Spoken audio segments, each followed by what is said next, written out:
तो मूवी का स्टार्ट होता है तीन दोस्तों को दिखाते हुए, जिसमें से एक लड़की का नाम एलेक्स होता है और वो इस मूवी का मेन कैरेक्टर भी है। अब ये तीनों दोस्त एक साथ प्लान बनाते हैं कि किसी घर में ये लोग चोरी करेंगे, और घर भी कोई ऐसा वैसा नहीं बल्कि जहाँ पर बहुत ज्यादा सिक्योरिटी है। लेकिन एलेक्स को इससे फर्क नहीं पड़ता, क्योंकि इसके पास इसके फादर की वजह से इस घर की चाबी होती है, क्योंकि इसके फादर सिक्योरिटी कंपनी में जो होते हैं। अब ये तीनों दोस्त वहाँ से कुछ जरूरी सामान लेकर वापस आ जाते हैं, लेकिन जब आगे उसे बेचने जाते हैं तो उसके ज्यादा पैसे नहीं मिलते, क्योंकि ऑब्वियसली ये सामान चोरी का होता है। तो इससे ये तीनों होपलेस हो जाते हैं। लेकिन एलेक्स का मेल फ्रेंड इन सब से कहता है कि परेशान होने की कोई बात नहीं, मेरे पास एक और आइडिया है। वो उन्हें एक ऐसे घर के बारे में बताता है जहाँ पर एक बूढ़ा आदमी बिल्कुल अकेला रहता है और वहाँ से चीजें चोरी करना बहुत आसान है। वो इन्हें बताता है कि इस बूढ़े आदमी के पास $3 लाख हैं और अगर ये हमें मिल गए तो हमारी जिंदगी बदल जाए। लेकिन एलेक्स कहता है कि नहीं यार, मैं अब तंग आ चुका हूँ, क्या हम कोई दूसरा काम नहीं कर सकते। ये टॉपिक यहीं पर क्लोज होता है। और जब एलेक्स अपने घर आता है तो उसे उसकी फीमेल फ्रेंड का मैसेज रिसीव होता है।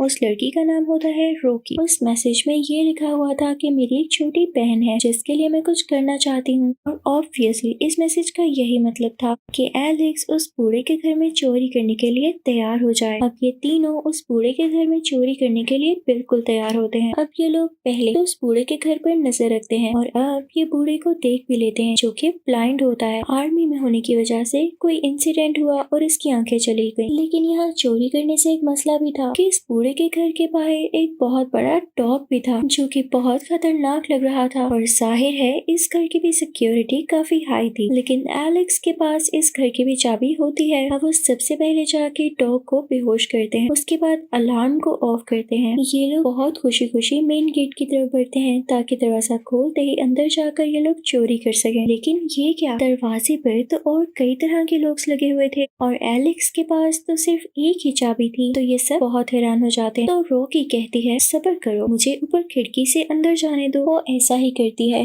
खिड़की का शीशा तोड़ते हुए अंदर चली जाती है और बाकी दोनों भी। अब एलेक्स का मेल फ्रेंड सीधा उस बूढ़े के रूम में जाता है ताकि उसको भी बेहोश कर सके और मजे से चोरी कर सके। लेकिन उसके कमरे में जाते ही वो बूढ़ा उठ बैठता है। ये तो डर जाता है कि कहीं बूढ़े को मेरे आने का पता न चल जाए। लेकिन बूढ़ा आदमी क्योंकि ब्लाइंड था तो वो इस लड़की को नहीं देख पाता। वो तो टीवी बंद करने के लिए उठा था, तो इसलिए एलेक्स का दोस्त जो काम करने आया था वो कर देता है। वो वहाँ पर बेहोश कर देने वाली गैस छोड़कर वापस आ जाता है। अब ये तीनों एक साथ फिर से हो जाते हैं और इनको एक दरवाजा नजर आता है जिस पर लॉक लगा होता है। तो ये समझते हैं कि शायद $3 लाख इसी दरवाजे के पीछे हैं। लेकिन वो ताला इतना मजबूत होता है कि किसी तरह से भी टूट नहीं सकता था। तभी एलेक्स का दोस्त अपनी गन निकालता है, जिसे देखकर उसके बाकी दोस्त बहुत हैरान हो जाते हैं कि ठीक है हम चोरी करने आए थे, लेकिन अपने साथ वेपन लाने का मतलब क्या था। किसी ने देख लिया तो उसे साफ शक हो जाएगा कि हम यहाँ पर चोरी करने आए हैं या इस बूढ़े को मारने आए हैं। एलेक्स ये कह के तो गुस्से से वहाँ से चला जाता है, लेकिन उसका दोस्त वो ताला शूट करके तोड़ देता है। तभी वहाँ पर वो बूढ़ा आदमी आ जाता है जिसे वो लड़का बेहोश कर आ रहा था। लेकिन लगता है इस बूढ़े आदमी की सेंसेस काफी तेज थी और हाँ, वैसे गोली की आवाज से खून नहीं उठता। अब बूढ़ा इनकी तरफ बढ़ने लगता है। वो उससे पूछता है कि तुम कौन हो, यहाँ कैसे आए हो। लेकिन एलेक्स का दोस्त कहता है सॉरी, मुझे आपके घर में नहीं आना था, मैं गलती से आ गया हूँ, अब जा रहा हूँ। तो बूढ़ा उससे कहता है रुको, कहाँ जा रहे हो, मुझे बताओ कि कौन हो। तभी एलेक्स का दोस्त कहता है कि आगे मत बढ़ना, मैं तुम्हें शूट करके उड़ा दूंगा। इसी के साथ वो एक गोली भी चलाता है, लेकिन बूढ़े को मारने की नीयत से नहीं, और वो गोली साइड पर ही गुजर जाती है। इतनी ही देर में बूढ़ा उसके पास पहुंच जाता है और उसका गला पकड़ के कहता है मुझे यहाँ आने का पर्पस बताओ। यहाँ हमें फील होता है कि बूढ़ा काफी ज्यादा स्ट्रॉन्ग होता है। बूढ़ा उस लड़के का गला बहुत जोर से दबा रहा होता है और उससे गुस्से से पूछ रहा होता है कि बताओ तुम्हारे साथी कहाँ है। तो वो लड़का कहता है नहीं, मेरे साथ कोई साथी नहीं, मैं अकेला आया हूँ यहाँ पर, आप मुझे छोड़ दें, मैं कह रहा हूँ ना मैं तुम्हारा नहीं आऊंगा। तो वो बूढ़ा उसे छोड़ देता है। उसे सुकून का सांस आता है, लेकिन बेचारा क्या जानता था कि ये उसका आखिरी सांस होगा। बूढ़ा उसे उसी के गन से शूट करके मार डालता है। रोकी पास ही खड़ी होती है और वो हैरान होने के सिवा कुछ नहीं कर सकती थी, क्योंकि अगर बूढ़े को को पता चल गया कि ये भी यहीं पर है तो फिर रॉकी का भी खात्मा हो जाता। एलेक्स भी गोली की आवाज सुनकर वापस आने लगता है। अंदर आते ही उसका सामना होता है उसी बूढ़े आदमी से, लेकिन वो खुद को साइड पे कर लेता है ताकि उसे पता न चल जाए और फिर वो खुद को छुपा लेता है। तभी उसे उसकी दोस्त का मैसेज रिसीव होता है कि इस बूढ़े आदमी ने हमारे साथी को मार दिया है। एलेक्स काफी परेशान हो जाता है और उससे पूछने लगता है कि तुम कहाँ पर हो। मैं भी इसी घर के अंदर। रॉकी एलेक्स को बताती है कि मैं एक ऐसी जगह पर जो कि छोटी सी और प्राइवेट सी जगह है, और तभी वहाँ पर वो बूढ़ा आदमी आ जाता है। वहीं पर एक लॉकर पड़ा होता है, इसीलिए ये जगह अलग और प्राइवेट सी रखी गई थी और इस लॉकर में जरूर वही पैसे होंगे। वो बूढ़ा उस लॉकर को कोड लगाकर चेक करता है, जिसके बाद उसे तसल्ली हो जाती है और वो वहाँ से चला जाता है। अब जनाब एलेक्स की दोस्त यानी रॉकी ये कोड देख चुकी थी जो कि था 2978 और उतनी देर में एलेक्स भी यहाँ पर पहुँच जाता है। ये लोग उस लॉकर को खोलते हैं तो चेक करते हैं कि इसमें $3 लाख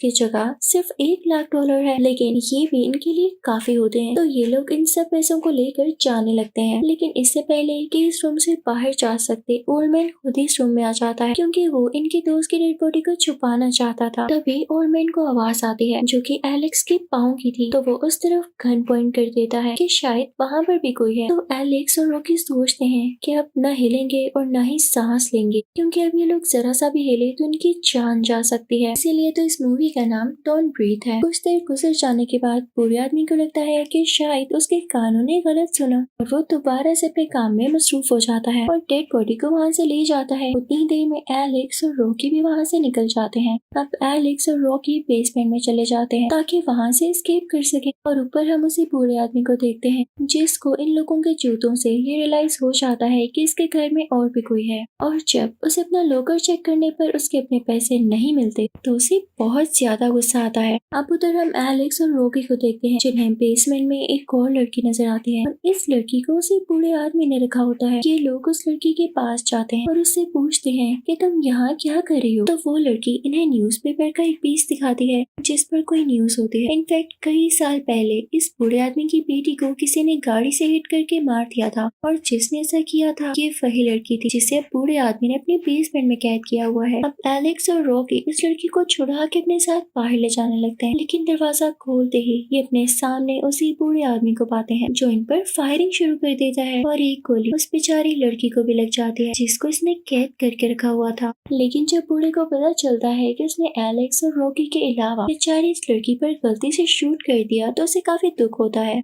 यहाँ दो बातें हो सकती हैं, या तो वो ये सोच रहा होगा कि इस लड़की को इतने साल कैद रखा तो इसकी सजा पूरी हो चुकी थी, या तो ये इस लड़की को और टॉर्चर करके मारना चाहता था। अब खैर एलेक्स और रॉकी यहाँ से निकल जाते हैं तो इनकी ये कोशिश नाकाम कर देता है वही बूढ़ा आदमी। घर की इलेक्ट्रिसिटी ऑफ करके और हर तरफ लाइट ऑफ हो जाती है जिससे इन दोनों को भी कुछ नजर नहीं आता और बूढ़ा आदमी को ढूंढने लगता है।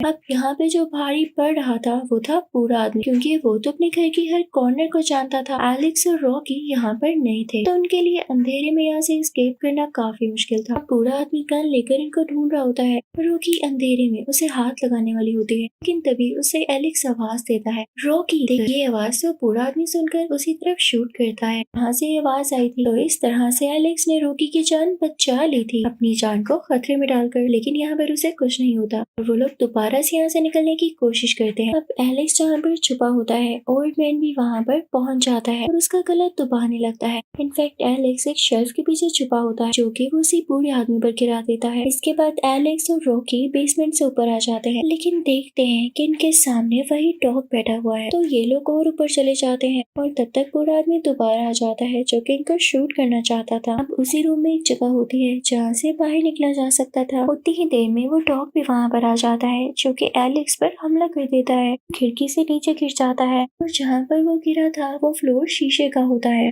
यानी नीचे वाले रूम की रूम। तो उसकी आवाज से पूरे आदमी को पता चल जाता है कि ये लड़का यहीं पर है। वो उस तरफ शूट करने लगता है तो शीशा टूटकर नीचे गिरने लगता है। तो अब एलेक्स उस बूढ़े आदमी के सामने था, तो बूढ़ा आदमी इसका फायदा उठाते हुए एलेक्स को एक बड़ी सी सीजर के साथ मार डालता है। अब हम रॉकी को देखते हैं जो कि टनल से होती हुई जगह पहुंच जाती है, लेकिन तभी वहाँ पर डॉग आता है। तो रॉकी भी अपनी जान बचाते हुए वहीं पर जंप कर देती है और ग्लास रूफ के ऊपर आकर गिरती है। वो यहाँ बेहोश हो चुकी होती है और मैन उसे पकड़ लेता है और उसके साथ बहुत बुरा सलूक करता है, उसे मारता है। यहाँ पर रॉकी बेहोश हो जाती है और जब उसे होश आता है तो अनएक्सपेक्टेडली वो बेसमेंट में उसी जगह पर कैद होती है जहाँ पर पिछली लड़की कैद दिखाई गई और उसे और इसको भी बूढ़े आदमी ने कैद किया होता है। यहाँ पर वो बूढ़ा आदमी उसे बताता है कि मैं अपनी बेटी को बहुत मिस किया करता था और मैंने उस लड़की को भी इसीलिए यहाँ रखा हुआ था क्योंकि उससे मेरी बेटी होने वाली थी। मुझे मेरी खोई हुई बेटी वापस मिल जाती, लेकिन तुम लोगों की वजह से मुझे उसे मारना पड़ा। मुझसे बहुत बड़ी गलती हो गई और अब इस गलती की सजा तुम भुगतो जब तक मेरी एक और बेटी नहीं हो जाती। रॉकी काफी डरी होती है।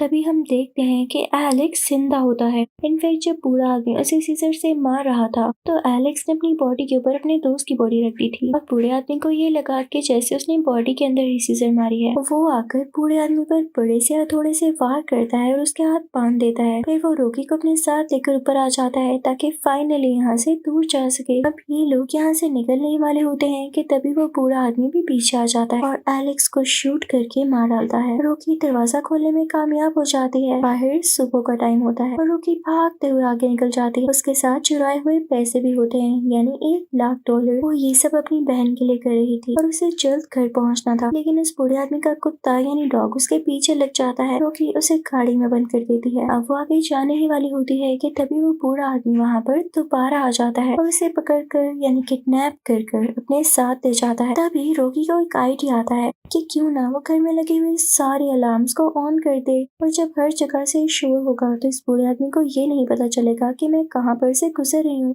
वो ऐसा ही करती है और जब बूढ़े आदमी को कुछ समझ नहीं आती तो वो उसे मार मार कर जख्मी कर देती है और वहाँ से भाग जाती है। इस बार भी वो पैसों को नहीं भूली थी। उसके जाने के बाद वहाँ पर पुलिस भी आ जाती है और अब शुरू होता है मूवी का लास्ट सीन, जिसमें हमें क्लियरली दिखाया जाता है कि रॉकी अपनी बहन को लेके कहीं जा रही है एक नई जिंदगी स्टार्ट करने के लिए। तभी रॉकी न्यूज में देखती है उसी बूढ़े आदमी का घर और न्यूज में ये बताया जा रहा होता है कि रात को 2 चोर आए थे। उन्होंने बूढ़े आदमी को काफी जख्मी कर दिया, लेकिन अब बूढ़ा आदमी होश में आ रहा है। तो बूढ़ा आदमी ये कहता है कि हाँ 2 चोर जरूर आए थे, दोनों लड़के थे, लेकिन मैंने उन्हें मार दिया। शुक्र है कि मेरे घर से कुछ चोरी नहीं हुआ। और वो पता है क्यों ऐसा कहता है, क्योंकि अगर वो पुलिस को ये बता देता कि मेरे घर से पैसे चोरी हुए हैं तो रॉकी पकड़ी जाती, और जाहिर है अगर रॉकी पकड़ी जाती तो वो भी पुलिस को सब कुछ बता देती कि ये बूढ़ा आदमी क्या करता आ रहा है, ये तो अपने बदले लेने के चक्कर में। इसीलिए यहाँ पर बूढ़े आदमी ने समझदारी की। इसी के साथ इस मूवी का यहीं पर एंड होता है। Thank you for watching.